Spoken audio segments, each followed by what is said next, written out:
के दुमका उपचुनाव के लिए आज जेएमएम प्रत्याशी बसंत सोरेन नामांकन दाखिल करेंगे। नामांकन के दौरान सीएम हेमंत सोरेन भी मौजूद रहेंगे। इससे पहले रविवार को गुरुजी ने उन्हें पार्टी सिंबल दिया। बसंत ने माता पिता का आशीर्वाद लिया। तो आज बसंत सोरेन अपना नामांकन दाखिल करेंगे और बड़ी खबर यह भी है कि मुख्यमंत्री हेमंत सोरेन भी वहां पर मौजूद रहेंगे। दुमका में राजनीति की जो सियासी बिसात है वो बिछनी शुरू हो चुकी है और इस बार आर पार की लड़ाई है। एक तरफ लुइस मरांडी बीजेपी की प्रत्याशी और दूसरी तरफ बसंत सोरेन। भरोसा जताया है इस बार बसंत सोरेन पर पार्टी ने।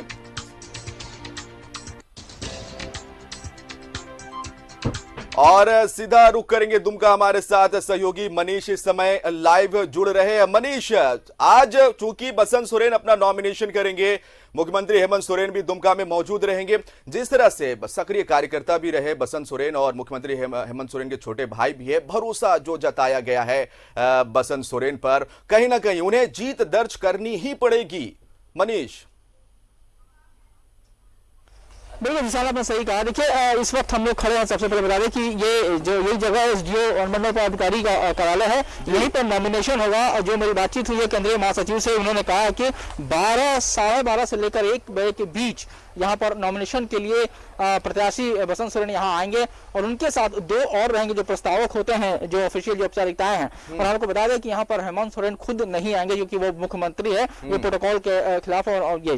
तो इस तरह से हम कह सकते हैं कि जो तो यहाँ 12:30 आपने सवाल किया था कि चूंकि बसंत सोरेन हेमंत सोरेन के भाई हैं, निश्चित तौर पर हेमंत सोरेन ही यहाँ से लड़ रहे हैं। सरकार यहाँ से चुनाव एक तरह से कह सकते हैं कि पूरी साख जो जेएमएम ने प्राप्त की थी पिछले विधानसभा चुनाव में, वो दांव पे लगी हुई है। और दूसरी तरफ भाजपा की प्रत्याशी भले ही लुइस मरांडी हैं, लेकिन भाजपा में जो शामिल हुए हैं बाबूलाल मरांडी, सीधे हम कह सकते हैं राजनीतिक नजरिए से ये जो लड़ाई होगी वो हेमंत सोरेन और बाबूलाल मरांडी के बीच की है। क्योंकि जीत पिछले विकास नहीं, विकास सीधे बसंत सोरेन अलग बात है, प्रत्याशी है, लुइस मरांडी प्रत्याशी है। लेकिन जो चुनावी जो अखाड़ा है बिछाते वो ये है कि बाबूलाल मरांडी जो कि आदिवासियों के नेता माने जाते हैं, उनके आने से कितना फायदा होगा भाजपा को, ये चुनाव जरूर बता देगा। और उनके लिए चूंकि वो प्रदेश जो प्रतिपक्ष के नेता हैं और जो की बात की दीपक प्रकाश जी भी हैं, तो तमाम लोगों की जो साख है वो दांव पर लग गई है। और दूसरी तरफ आप कह सकते हैं कि जो 9 महीने में जो हेमंत सोरेन ने जो काम किया वो कहीं ना कहीं उसका भी टेस्ट होगा ये चुनाव। जिसान। हाँ बिल्कुल मनीष, लेकिन अगर हम बसंत सोरेन की बात करेंगे, वो जेएमएम के लगातार कार्यकर्ता भी रहे, उन्होंने राज्यसभा चुनाव भी लड़ा है और इसके साथ साथ अगर पिछले चुनाव विधानसभा चुनाव की बात करेंगे तो मुख्यमंत्री हेमंत सोरेन के लिए लगातार वो कैंपेन करते रहे। तो एक अनुभव उनके अंदर जरूर है। निश्चित तौर पे देखिए, पिछले चूंकि हम लोग कवरेज करने के लिए हमेशा आते रहे हैं, लोकसभा चुनाव में भी हम लोगों ने यहाँ पे आया था और उसके बाद विधानसभा भी, तो बसंत सोरेन को देखा गया था उनकी आवाज से बैठ कर सब कुछ वो यहाँ से कंट्रोल करते थे।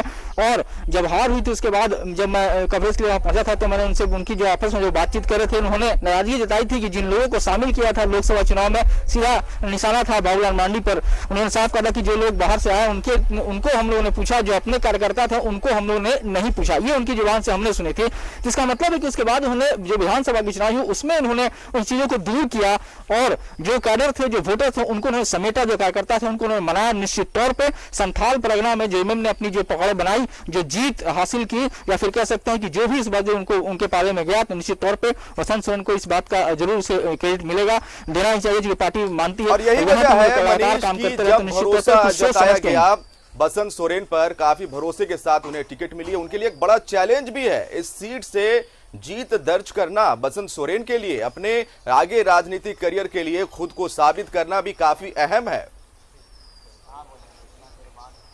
निश्चित तौर पर देखिए, क्योंकि पूरे परिवार से 6ठे प्रत्याशी ऐसे होंगे जो कि मैदान में चुनाव में उतरने जा रहे हैं। शिव सोरेन, उनके पुत्र दुर्गा सोरेन भी दिवंगत जो रहे हैं वो है, उनके अलावा उनकी भाभी जो सीता सोरेन है वो जामा से 3री बार जीत चुकी हैं। इसके अलावा शिव सोरेन के एक भाई भी हुआ करते थे, वो भी राजनीति में थे, हेमंत सोरेन खुद है। लेकिन इनको जो मौका दिया जा रहा है निश्चित तौर पर इनके लिए भी है कि ताकि ये अपनी जो पकड़ है, कार्यकर्ताओं के साथ इनका जुड़ाव है, ये हमेशा यहाँ आते रहे, यहाँ रहे भी हैं, काम भी करते रहे। तो ये इनके लिए एक तरह से कह सकते हैं कि बड़ा अग्नि परीक्षा होगी कि ये यहाँ जीतते तो निश्चित तौर पे इनका यहाँ से आगे का करियर शुरू हो जाएगा। निशान। मनीष, 9 महीने का वक्त कोई बहुत ज्यादा वक्त नहीं होता है। अगर हम देखिए, कई वजह ऐसे हो जाते हैं जब उपचुनाव कराने पड़ते हैं, कई आकस्मिक वजह हो जाते हैं और महज 9 महीने के अंदर किस्मत ने ऐसा मोड़ लिया, फिर से जनता यहाँ की दो अगर विधानसभा सीटों की हम बात करेंगे तो यहाँ की जनता को एक बार फिर प्रत्याशियों की जीत का फैसला करने का एक बार फिर से इन्हें मौका मिलता है।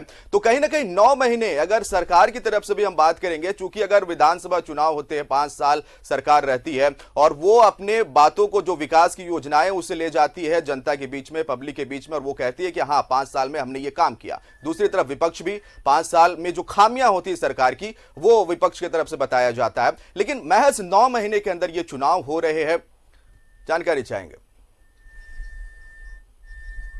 देखिए, क्योंकि 9 महीने में भी कोरोना काल काफी दिनों से रहा है, मार्च के बाद से रहा है, तो ये एक तरह से कह सकते हैं कि यहाँ पर सरकार को एक बेनिफिट ऑफ डाउट मिल जाएगा, उनको एक साथ मिलेगा कि उनके लिए सिंपैथी होगा कि जो कोरोना रहा इस तरह से विकास की जो रफ्तार रही निश्चित तौर पे कम रहा, तो ये उनके लिए एक रहेगा कि चलिए उनके खाते में बात जाएगी।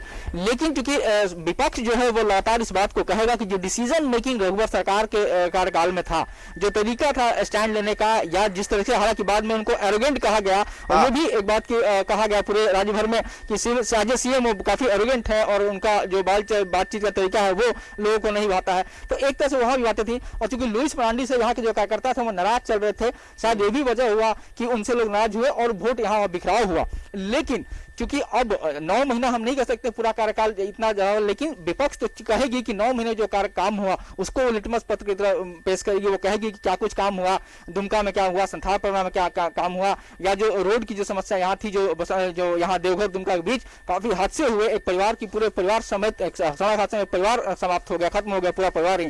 तो ये मुद्दे हैं और जो डिसीजन मेकिंग है हेमंत सरकार की उस पर जरूर हमला होगा और इस चुनाव में। तो ये सारे मुद्दे होंगे जिन पर कि अब जनता जनार्दन है वो तय करेगी।